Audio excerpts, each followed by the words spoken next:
සුබම සුබ දවසක් කියලා පිළිගන්නවා මගේ ආදරණීය යාළුවෝ හැමෝම. මං අද ඔයාලට අරගෙන ආවේ කොහිල ඩෙවල් එකක් හදන්නේ කොහොමද කියලා. ඉතින් මේක මාරම රසයි. බලමු අපි කොහොමද හදන්නේ කියලා. මේ තියෙන්නේ අපිට ඕන කරන ද්‍රව්‍ය ටික. ඉතින් මෙතන කෝන්ෆ්ලවර් නැහැ. කෝන්ෆ්ලවර්ත් ඔයාලා අනිවාර්යයෙන්ම ගන්න.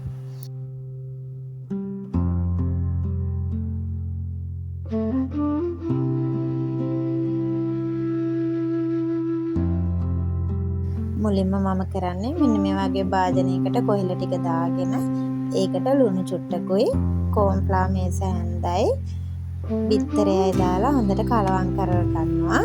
ඊට පස්සේ රන්වන් පාට වෙනකන් තෙලේ බැද ගන්නවා.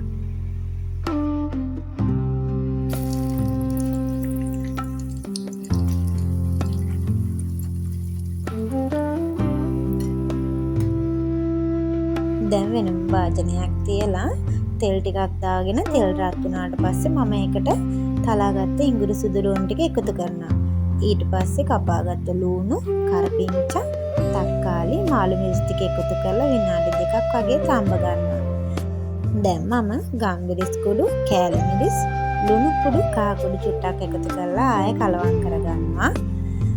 දැන් මම බෙදගත්ත කොහිල ටික එකතු කරනවා. දැන් තක්කාලි සෝස් ටික එකතු කරගෙන ලිප ඕෆ් කරගන්නවා. ඊට පස්සේ උඩින් ලීක්ස් ටිකකුත් මේ වගේ එකතු කරගන්න.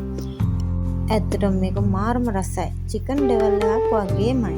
ඉතින් හදලා බලලා ලයික් එකක් දාලා කමෙන්ට් එකක් දාන්න. අදට ගිහින් එන්න.